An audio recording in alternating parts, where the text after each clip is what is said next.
Hello guys, in this tutorial we'll be learning about testing pyramid. Now before releasing any software to production, it needs to be tested. We all know that there are different tests that we can put in. For example, there are unit tests, integration tests, end-to-end tests, UI tests, component tests, API test, service test, system test, and the list goes on. So you start to put in your tests for your code. But where do you start? There can be various approaches to testing. This is where testing pyramid comes into the picture. Testing pyramid helps you build a successful testing strategy. And whether you are starting out a new software development project or working on an existing project, it is very important to have a test strategy in place. By building a testing strategy which follows testing pyramid, you'll be able to build responsive, reliable, and maintainable testing for your project. So let us try to understand what testing pyramid says.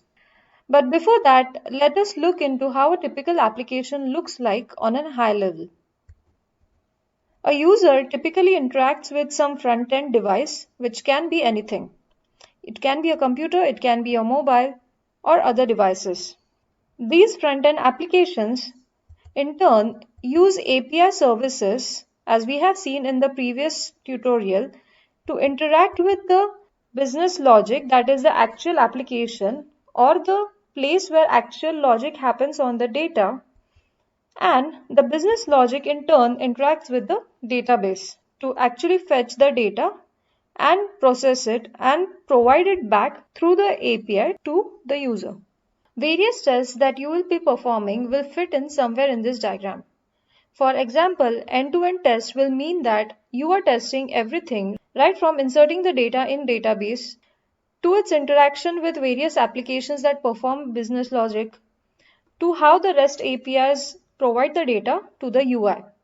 That will be an end-to-end test. You may also test just the business logic, or you can also test how various applications performing the business logic interact with each other, in which case it will be integration testing.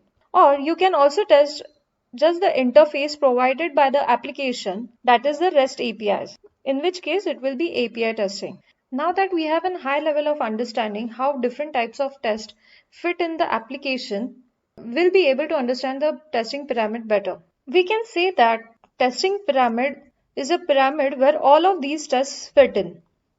This is how a basic testing pyramid looks like. At the bottom, we have unit tests. These tests are responsible to test smallest unit of code possible. Normally, we test a single method in these tests, and hence we can say that they essentially test the business logic. Above the unit tests, we have service tests or integration tests. These are the tests designed to verify integration of different parts with each other. Hence, these can contain tests to verify interaction of an application with database, with a third-party external software, or even within the software components between different layers. For example, if you have a multi-layered software architecture, it can also test the interaction between two applications. At the top, you have UI tests. These tests verify the end-to-end workflows of your code base. They test the system from the user action entry point to the end of the system down to the database level.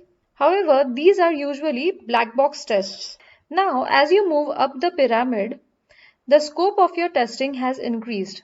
Thus, the time taken to execute the tests also increases. For example, in unit test, you test just one particular application. So, there is no need to spin up several applications like in case of integration tests or even more in case of end-to-end tests. Hence, we can say that at the bottom of the pyramid, we get the feedback faster than at the top of the pyramid. Also, the time taken to implement the tests is also significantly higher as we move up the pyramid because we'll have to take care of multiple things when implementing end-to-end tests. Another thing is that as you move up the pyramid, the cost of maintenance also increases, which is logical given the complexity of the tests as we move up the pyramid. Now, at the top of the pyramid sits a cloud or bubble of manual tests. These are the tests that you perform manually and can be exploratory. As you can guess, these tests take maximum amount of time. Whatever testing strategy that you design should always fit in the testing pyramid, meaning you should have maximum unit tests, lesser integration tests, and even lesser UI tests or the end-to-end tests, and least amount of manual tests.